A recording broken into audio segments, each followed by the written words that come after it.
ஒரு வழியாக ட்ரெய்லரை விட்டாங்க.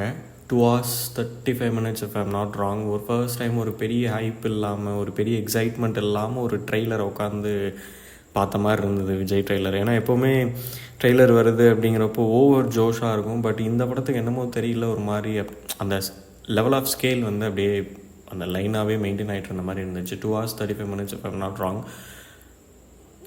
ஒரு பக்கா கமர்ஷியல் எலிமெண்ட்டு படத்துக்குள்ளே 2 விஜயா 3 விஜயா அப்படிங்கிற அந்த ஒரு சின்ன ட்விஸ்ட் இருக்குது. நிறையா ரெஃபரன்சஸ் இருக்கட்டும். போக்கிரி விஜய், அதுக்கப்புறம் அந்த ட்ரெய்லருடைய எண்டில் கில்லியோடைய அந்த மருதமலை மாமணி அப்படிங்கிற அந்த ஒரு டச்சாக இருக்கட்டும். அப்புறம் இந்த பேண்ட்டை தூக்கி விட்டுட்டு நடந்து வர்றது. அப்புறம் ட்ரெய்லருடைய எண்டில் வாய்ஸ் ஓவரில் ஐ எம் வெயிட்டிங் அப்படின்னு சொல்லி வச்சுருப்பாங்க. அஜித்துடைய மங்காத்தா படத்துடைய ரெஃபரன்ஸ், இனிமேல் சத்தியமாக குடிக்க மாட்டேன் அப்படிங்கிற அந்த ஒரு விஷயம். ஸோ இது எல்லாமே கலந்து என்ன சொல்கிறது, விபி சொன்ன மாதிரி இது வந்து ஒரு விஜய்க்கு நான் கொடுக்குற சென்ட் ஆஃப் கிஃப்டாக இருக்கும் அப்படிங்கிற மாதிரி சொல்லியிருந்தாங்க. ஆக்சுவலாக படம் ட்ரெய்லர் வந்து ஒரு 2 to 3 hours கழித்து ஒரு 8க்கோ 8:30க்கோ வந்து பார்த்திங்க அப்படின்னா ப்ரெஸ் மீட் வச்சுருந்தாங்க. அதில் கூட ஒரு ரிப்போர்ட்டர் கேட்டிருந்தாங்க, படத்தில் கெஸ்ட் அப்பியரன்ஸ் இல்லை எதனாவது கேமியோ ரோல் யாருன்னா பண்ணியிருக்காங்களா அப்படின்னு இருக்கலாம் அப்படின்னு சொல்லிட்டு சிம்பிளாக முடிச்சிருந்தாங்க. பட் இந்த ட்ரெய்லரில் நோட் பண்ண வேண்டிய விஷயம் என்ன அப்படின்னா, ஒரு 2-3 சீனில் 2-3 ஃப்ரேமில் பார்த்தீங்க அப்படின்னா சிஎஸ்கேவுடைய ஜெர்சி வரும். ஒரு போஸ்டர்லேயே கூட பிரேம்ஜி சிஎஸ்கே கேப் போட்டிருந்தாங்க. அதே மாதிரி அந்த ஜூம் பண்ணி ஒரு ஷார்ட்டில் பார்த்தீங்க அப்படின்னா பேக்ரவுண்டில் கிரவுண்ட் இருக்கும். பட் ரூமர்ஸ் என்ன அப்படின்னா தோனி கேமியோ பண்ணியிருக்கலாம் அப்படின்னு சொல்கிறாங்க. இல்லை ஒரு 2-3 சிஎஸ்கே பிளேயர்ஸ் வர்றதுக்கான வாய்ப்பு இருக்குது அப்படிங்கிற மாதிரியும் சில பேர் சொல்கிறாங்க. பட் எனக்கு தெரிஞ்சு சிஎஸ்கே மேட்ச் நடக்கும்போது அங்கே ஏதோ ஒரு ஃபைட் சீனாக இருக்கலாம், மேபி இன்ட்ரவல் பிளாக்காக இருக்கலாம், அப்படி இல்லைன்னா கிளைமேக்ஸாக கூட இருக்கலாம். தோனி கேமியோ பண்ணியிருந்தாங்க அப்படின்னா நல்லா தான் இருக்கும். ஏன்னா அந்த டிஷர்ட் போட்டு வர டிஷர்ட்டில் பார்த்தீங்க அப்படின்னா டெஃபினெட்லி நாட் அப்படிங்கிற மாதிரி இருக்கும். அதை நோட் பண்ணி பார்த்தீங்கன்னா தெரியும். இது இல்லாமல் இன்னொரு கேரக்டர் ஹெல்மெட் போட்டுட்டு பைக்கில் வந்து பாம்பு தூக்கி போடுது, ட்ரெயினை சேஸ் பண்ணுது, ஏதோ பண்ணுது. அந்த கேரக்டர் யார் அப்படின்னு தெரியல. பட் ட்ரெய்லராக பார்க்கும்போது படத்துடைய ஒன்லைன் என்னவாக இருக்கும் அப்படின்னா ரொம்ப சிம்பிள்.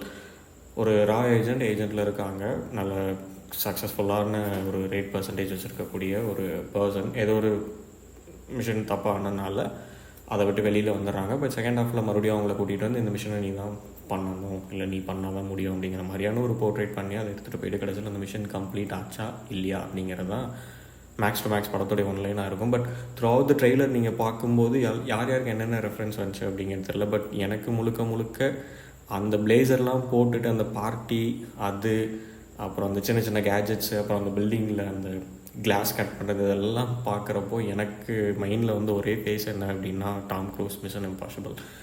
ஸோ அதை நான் இல்லைன்னு சொல்லவே மாட்டேன். கிட்டத்தட்ட இந்த படமும் அதே தான். நீங்கள் பழைய விபி படங்கள்லாம் பார்த்தீங்க அப்படின்னா ஹாலிவுட்டோட டச்சும் இருக்கும், அங்கங்கே கொரியன் மூவிஸோட டச்சும் இருக்கும். பட் அதை அவங்களே ரெஃபரன்ஸாக சொல்லி அதை முடிச்சுருவாங்க. ஃபார் எக்ஸாம்பிள் மாநாடு படம் ஒரே டேயில் அந்த லூப் கான்செப்டில் மாட்டிக்கிற படங்கள் நிறையா இருக்குது. For example Edge of Tomorrow, again Tom Cruise படம். ஸோ அப்படிங்கிறப்ப அதை அவங்களே போட்டு உடச்சிருப்பாங்க படத்தில் ஒரு சீனில் வந்து சிம்பு எக்ஸ்பிளைன் பண்ணுற மாதிரி. ஸோ இதுலேயும் அப்படி தான் இருக்கும். பட் நான் என்ன சொல்ல வரேன் அப்படின்னா, ஆஸ் அ தமிழ் ஆடியன்ஸாக ஈஸியாக வந்து அவங்களுக்கு எப்படி அதை புரிய வைக்கலாம் அப்படிங்கிறது தான் விபியோட ஸ்க்ரீன் ப்ளே. ஸோ இதுவும் அந்த மாதிரி தான் இருக்கும் நான் அப்படின்னு நினைக்கிறேன். பட் ஓவரால் அந்த டிஏஜிங் மட்டும் அங்கங்கே கொஞ்சம் பிசுறு தட்டுச்சு. பட் பெரிய ஸ்க்ரீனில் பார்க்கும்போது அது இருக்காது அப்படின்னு நினைக்கிறேன். விஜயகாந்த் இருக்காங்க, ஏஐயில் க்ரியேட் பண்ணியிருக்கேன்னு சொல்கிறாங்க. சில பேர் சிவகார்த்திகேயன் வந்துட்டு கேமியோ பண்ணியிருக்காங்க அப்படின்னு சொல்கிறாங்க. பட் அதெல்லாம் எந்தளவுக்கு உண்மைன்னு தெரியல. But full focus as a Vijay ஃபேனாக நம்ம ஸ்க்ரீனில் ஒரு ஆளை மட்டும்தான் ஃபோக்கஸ் பண்ணி படம் ஃபுல்லாக இருக்க போகிறோம் அப்படிங்கிறது அது விஜய் மட்டும்தான். ஏன்னா இதுக்கப்புறம் 69 இருக்குது. பட் இருந்தாலும் அது கடைசி படமாக என்னங்கிறது தெரியாது. அதுக்கப்புறம் 26 தலைமை சிஎம்மாகிறது, அதெல்லாம் அது அடுத்த இது.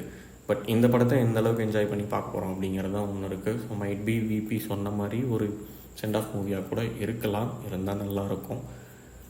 மற்றபடி ட்ரெய்லரில் என்னென்ன நோட் பண்ணோம், ட்ரெய்லருடைய அந்த டைட்டில் த கோட் அப்படின்னு போகிறதுக்கு முன்னாடி விஜயோட அந்த லைஃப் ஜேர்னியை ஒரு மாதிரி அனிமேட் பண்ணி காமிச்சிருப்பாங்க. அது செம்மையாக இருந்தது. அவ்வளோதான். மற்றபடி ட்ரெய்லரில் நான் எல்லாமே ஓரளவுக்கு பார்த்து சொல்லிட்டேன். பட் பக்கா கமர்ஷியல்.